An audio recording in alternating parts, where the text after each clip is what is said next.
Three of wands, page of wands, sun card represent ಆಗಿದೆ. ಕೆಲವೊಬ್ಬರಿಗೆ long distance relationship ಅನ್ನ represent ಮಾಡ್ತಾ ಇದೆ. ಮತ್ತೆ ಕೆಲವೊಬ್ರು ಟ್ರಾವೆಲ್ ಮಾಡೋದ್ರ ಮೂಲಕ ನಿಮ್ಮ ಪರ್ಸನ್ ಅನ್ನ ನೀವು ಭೇಟಿಯಾಗಿರುವಂತಹ ಪಾಸ್ಟ್ ನಲ್ಲಿ ರೆಪ್ರೆಸೆಂಟ್ ಆಗ್ತಾ ಇದೆ. ನಿಮ್ಮ ಪಾಸ್ಟ್ ನಲ್ಲಿ ನಿಮ್ಮ ಲವ್ ಲೈಫ್ ನ ವಿಚಾರದಲ್ಲಿ ಒಂದು ರೊಮ್ಯಾಂಟಿಕ್ ಇತ್ತು, ಒಂದು ರೀತಿಯ ಕ್ಯೂರಿಯಾಸಿಟಿ ಇತ್ತು, ಒಂದು ಎಂಜಾಯ್ ಇತ್ತು. ಕೆಲವೊಂದು ರೀತಿಯ ಮೆಸೇಜ್ ಗಳನ್ನ ಎಕ್ಸ್ಚೇಂಜಿಂಗ್ ಮಾಡ್ಕೋತಾ ಇದ್ರಿ, ಫೋನ್ಗಳ ಮೂಲಕ ಅಥವಾ ವಾಟ್ಸ್ಆಪ್ ಗಳ ಮೂಲಕ ಮೆಸೇಜ್ ಗಳನ್ನ ಕಳಿಸ್ಕೊಳ್ಳುವಂತಹದ್ದು, ಒಂದು ರೀತಿಯ ಕ್ಯೂರಿಯಾಸಿಟಿ, ಎಕ್ಸೈಟ್ಮೆಂಟ್ ಗಳೆಲ್ಲ ನಿಮ್ಮ ಲವ್ ಲೈಫ್ ನ ವಿಚಾರದಲ್ಲಿತ್ತು.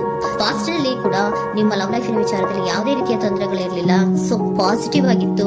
ಪಾಸಿಟಿವ್ ಚೇಂಜಸ್ ಗಳು, ಬದಲಾವಣೆಗಳನ್ನೇ ನೀವು ನೋಡಿದ್ದೀರಾ. ಯಾವುದೇ ರೀತಿಯ ತೊಂದರೆಗಳೇನು, ಜಗಳಗಳೇನು ಇಲ್ಲದೆ ಇರುವಂತಹದ್ದು ರೆಪ್ರೆಸೆಂಟ್ ಆಗ್ತಾ ಇದೆ.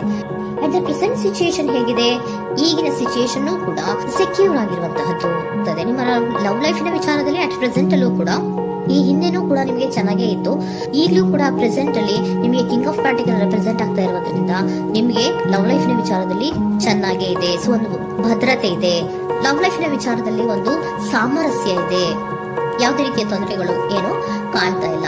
ಸೆಕೆಂಡ್ ಕಾರ್ಡ್ ಬಂದಿರುವಂತಹ ಪ್ರೆಸೆಂಟ್ ಸಿಚುಯೇಷನ್ ಸ್ಟ್ರೆಂತ್ ಇದೆ, ಬಾಂಡೇಜ್ ಇದೆ. ಚೆನ್ನಾಗಿ ನೀವಿಬ್ಬರ ಮಧ್ಯೆ ಒಂದು ಬಾಂಡೇಜ್ ಇದೆ, ಸಾಮರಸ್ಯ ಇದೆ, ಹೊಂದಾಣಿಕೆ ಗುಣಗಳು ತುಂಬಾ ಇದೆ.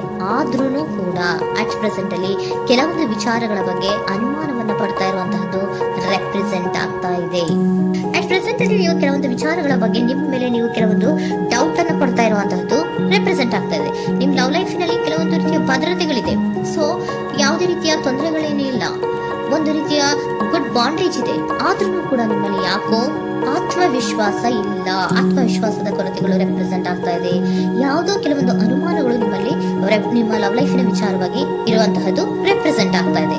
ಏನಾದ್ರೂ ತೊಂದರೆ ಆಗ್ತಾ ಇದೆಯಾ, ನನ್ನ ಲವ್ ಲೈಫಿನ ವಿಚಾರವಾಗಿ ಏನಾದ್ರೂ ತೊಂದರೆ ಆಗ್ತಾ ಇದೆಯಾ ಅಂತ ನಿಮ್ಮಲ್ಲಿ ನೀವು ಅನುಮಾನವನ್ನ ಪಡ್ತಾ ಇರುವಂತಹದ್ದು ರೆಪ್ರೆಸೆಂಟ್ ಆಗ್ತಾ ಇದೆ.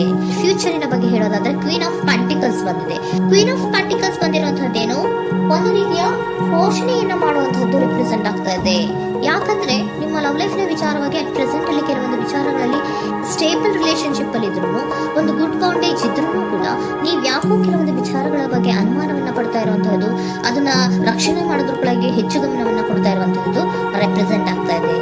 ಇಮಿಡಿಯೇಟ್ ಫ್ಯೂಚರಿನ ಬಗ್ಗೆ ಹೇಳೋದಾದ್ರೆ ನೀವೊಂದು ರೀತಿಯ ಪೋಷಣೆಗಳನ್ನ ಮಾಡುವಂತಹದ್ದು, ನಿಮ್ಮ ಲವ್ ಲೈಫಿನ ವಿಚಾರವಾಗಿ ಕೆಲವೊಂದು ರೀತಿಯ ಹೆಚ್ಚು ಗಮನವನ್ನ ಕೊಡುವಂತಹದ್ದು, ಯಾವುದೋ ನಿಮ್ಮ ವಿಚಾರಗಳಲ್ಲಿ ಹಿಡಿತದಲ್ಲಿ ಏನ್ ಇಟ್ಕೊಂಡಿದ್ರೋ, ನಿಮ್ಮ ಪೊಸೆಸಿವ್ನೆಸ್ ಅನ್ನ ಏನ್ ಇಟ್ಕೊಂಡಿದ್ರೋ, ಯಾವುದೋ ಕೆಲವು ವಿಚಾರಗಳಲ್ಲಿ ನೀವು ಬಹಳಷ್ಟು ಓಪನ್ ಅಪ್ ಆಗಿ ಮಾತಾಡದೆ, ಯಾವ ವಿಚಾರಗಳನ್ನು ಕೂಡ ಹೇಳ್ಕೊಳ್ಳದೆ, ನಿಮ್ಮಲ್ಲೇ ನೀವು ಕೆಲವೊಂದು ಬೇಜಾರುಗಳನ್ನ ಏನ್ ಇಟ್ಕೊಂಡಿದ್ರೋ ಆ ವಿಚಾರಗಳನ್ನ ನೀವು ಮಾತಾಡುವಂತಹ ಸಾಧ್ಯತೆಗಳು ಇಮ್ಮಿಡಿಯೇಟ್ ಫ್ಯೂಚರ್ ನಲ್ಲಿ ಕಾಣಿಸ್ತಾ ಇದೆ. ಯಾವುದೋ ಕೆಲವೊಂದು ವಿಚಾರ, ಯಾಕೆ ಯಾವುದೋ ಕೆಲವು ವಿಚಾರಗಳಲ್ಲಿ ನಿಮಗೆ ಅನುಮಾನಗಳು ರೆಪ್ರೆಸೆಂಟ್ ಆಗ್ತಾ ಇದೆ. ಲವ್ ಲೈಫಿನ ವಿಚಾರ, ಪ್ರೀತಿಯಲ್ಲಿ ಯಾವಾಗ ಅನುಮಾನಗಳು ಸೃಷ್ಟಿಯಾಗುತ್ತೋ ನಾವು ಅವಾಗವಾಗ್ಲೇ ಅದನ್ನ ಬಗೆಹರಿಸ್ಕೊಬೇಕು. ನಮ್ಮಲ್ಲೇ ಇಟ್ಕೊಳ್ಳೋದು, ಅಯ್ಯೋ ಏನಾಗ್ತಾ ಇದೆಯೋ ಅಂತ ಕೊರಗೋದು ಅಥವಾ ಏನಾಗ್ಬಿಡುತ್ತೋ ಅಂತ ಭಯ ಪಡುವಂತಹದ್ದು ಏನು ಬೇಕಾಗಿಲ್ಲ. ಯಾಕಂದ್ರೆ ಲವ್ ಇರುವಂತಹದ್ದೇ ನಂಬಿಕೆಯ ಬುನಾದಿಯ ಮೇಲೆ. ಸೊ ನೀವೇನ್ ಮಾಡ್ಬೇಕು, ಏನಾದ್ರೂ ಸ್ವಲ್ಪ ಡೌಟ್ಗಳು ಬಂದಾಗ ನೀವು ಅದನ್ನ ಬಗೆಹರಿಸ್ಕೋಬೇಕು. ಯಾವ ವಿಚಾರದಲ್ಲಿ ನಿಮಗೆ ಬೇಜಾರಾಗಿತ್ತು ಅದನ್ನ ನೀವೇನ್ ಮಾಡ್ಬೇಕು, ನಿಮ್ಮಲ್ಲೇ ಇಟ್ಕೊಂಡು ಕೊರಗಬಾರ್ದು.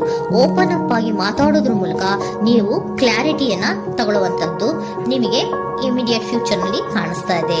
ಯಾವುದೇ ವಿಚಾರಗಳ ಬಗ್ಗೆ ನೀವು ನಿಮ್ಮ ಲವ್ ಅನ್ನ ಅಥವಾ ನಿಮ್ಮ ಪ್ರೀತಿಯನ್ನ ಭದ್ರವಾಗಿ ಉಳಿಸ್ಕೊಳ್ಳೋದಕ್ಕೋಸ್ಕರವಾಗಿ ನೀವು ನಿಮ್ಮಲ್ಲೇ ಇಟ್ಕೊಂಡಿದ್ದಂತಹ ಅಥವಾ ಕೆಲವು ಬೇಜಾರಿನ ವಿಷಯಗಳ ಬಗ್ಗೆ ನೀವು ಹೆಚ್ಚು ಮಾತಾಡಿ, ಓಪನ್ ಅಪ್ ಆಗಿ ಕೆಲವೊಂದು ವಿಚಾರಗಳ ಬಗ್ಗೆ ಮಾತಾಡುವಂತಹದ್ದು ಮತ್ತೆ ಅದನ್ನ ಕ್ಲಾರಿಟಿಗೆ ತಗೊಳ್ಳುವಂತಹದ್ದು ರೆಪ್ರೆಸೆಂಟ್ ಆಗ್ತಾ ಇದೆ. ನಿಮ್ಮಲ್ಲಿ ಬಾಟಮ್ ಆಫ್ ದ ಡೆಕ್ ಅಲ್ಲಿ ಬಂದಿರುವಂತಹದ್ದೇ ಅದು. ಖುಷಿಯಾಗಿರ್ಬೇಕು, ಸಂತೋಷವಾಗಿರ್ಬೇಕು, ನಮ್ಮ ಲವ್ ಲೈಫಿನ ವಿಚಾರದಲ್ಲಿ ಒಂದು ಎಂಜಾಯ್ ಇರಬೇಕು, ಮತ್ತೆ ನೆಮ್ಮದಿ ಇರಬೇಕು, ಯಾವುದೇ ರೀತಿ ಗಲಿಬಿಲಿಗಳಿರಬಾರ್ದು ಅನ್ನೋಂತಹದ್ದೇ ನಿಮ್ಮ ಎನರ್ಜಿಯಲ್ಲಿ ರೆಪ್ರೆಸೆಂಟ್ ಆಗ್ತಾ ಇರೋದು.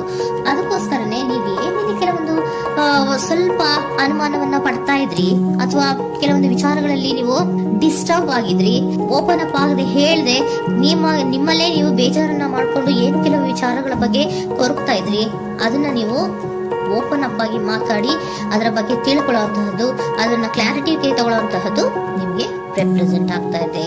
ಪಾಸ್ಟ್ ನಲ್ಲಿ ನಿಮ್ಗೆ ತುಂಬಾನೇ ಚೆನ್ನಾಗಿತ್ತು, ಅಟ್ ಪ್ರೆಸೆಂಟ್ ನಲ್ಲೂ ತುಂಬಾನೇ ಚೆನ್ನಾಗಿದೆ. ಬಟ್ ಕೆಲವೊಂದು ವಿಚಾರಗಳ ಬಗ್ಗೆ ನೀವು ಸೆಲ್ಫ್ ಡೌಟ್ ಅನ್ನ ಪಡ್ತಾ ಇರುವಂತಹದ್ದು ರೆಪ್ರೆಸೆಂಟ್ ಆಗ್ತಾ ಇದೆ. ಏನಾಗ್ತಾ ಇದೆಯೋ ಅನ್ನೋದ್ರ ಬಗ್ಗೆ ನೀವು ಸ್ವಲ್ಪ ವಿಶ್ವಾಸವನ್ನ ಕಡಿಮೆ ಮಾಡ್ಕೊಳ್ತಾ ಇರುವಂತಹದ್ದು ರೆಪ್ರೆಸೆಂಟ್ ಆಗಿತ್ತು. ಬಟ್ ಆದ್ರೆ ಇನ್ನು ಇಮಿಡಿಯೇಟ್ ಫ್ಯೂಚರ್ ನಲ್ಲಿ ಏನಪ್ಪಾ ಅಂದ್ರೆ ನಿಮ್ಮ ಲವ್ ಲೈಫ್ ಅನ್ನ ನಾವು ಉಳಿಸ್ಕೊಬೇಕು, ನಾನು ಎಲ್ಲವನ್ನ ನಮ್ಮ ಕಂಟ್ರೋಲ್ ಮೇಲೆ ಇಟ್ಕೊಂಡು ಅಥವಾ ಪೊಸೆಸಿವ್ನೆಸ್ ಅನ್ನ ಬೆಳೆಸ್ಕೊಂಡು ನಾನೇ ಬೇಜಾರು ಮಾಡ್ಕೊಂಡಿದ್ರೆ ಸರಿ ಇಲ್ಲ, ನಾನು ಓಪನ್ ಅಪ್ ಆಗಿ ಮಾತಾಡಿ ಕೆಲವೊಂದು ವಿಚಾರಗಳ ಬಗ್ಗೆ ನಾನು ಕ್ಲಾರಿಟಿಯನ್ನು ತಗೋಬೇಕು ಅಂತ ಆಲೋಚನೆಯನ್ನ ಮಾಡ್ತಾ ಇರುವಂತದ್ದು ರೆಪ್ರೆಸೆಂಟ್ ಆಗ್ತಾ ಇದೆ. ಓಕೆನಾ? ಒಂದು ಏಂಜಲ್ ಗೈಡೆನ್ಸ್ ನ ನಿಮ್ಮ ಲವ್ ರೀಡಿಂಗ್ ವಿಚಾರವಾಗಿ ತಗೊಂಡ್ಬಿಡೋಣ ಅಲ್ವಾ. The situation will improve. ಸಿಚುಯೇಷನ್ಗಳು ಇಂಪ್ರೂವ್ ಆಗತ್ತೆ. ನೀವು ನಿಮ್ಮಲ್ಲೇ ಇಟ್ಕೊಂಡು ಹೊರಗಬೇಡಿ. ಯಾವುದೇ ವಿಚಾರಗಳನ್ನ ನಾವು ಓಪನ್ ಅಪ್ ಆಗ್ಬೇಕು. ನಾವೇ ಬೇಜಾರು ಮಾಡ್ಕೊಂಡ್ರೆ ಅವ್ರಿಗೆ ಏನ್ ಅರ್ಥ ಆಗುತ್ತೆ, ನಿಮ್ ಪರ್ಸನ್ ಏನ್ ಅರ್ಥ ಆಗುತ್ತೆ, ಏನಕ್ಕೆ ಬೇಜಾರು ಮಾಡ್ಕೊಂಡಿದ್ದೀರಾ ಅಂತ ಅವ್ರು ತಿಳ್ಕೊಬೇಕು ಅಲ್ವಾ. ನಿಮ್ಗೆ ಅವರಲ್ಲಿ ಏನೇ ರೀತಿ ಕ್ಲಾರಿಟಿ ಬೇಕು ಅಂದ್ರೂ ಕೂಡ ನೀವು ಮಾತಾಡಿ ಕ್ಲಿಯರ್ ಮಾಡ್ಕೊಳ್ಳಿ. ಅವಾಗ ಏನಾಗುತ್ತೆ, ದ ಸಿಚುಯೇಷನ್ ವಿಲ್ ಇಂಪ್ರೂವ್ ಆಗತ್ತೆ. ಇದಿಷ್ಟು ನಿಮ್ಮ ಮುಂದಿನ ಲವ್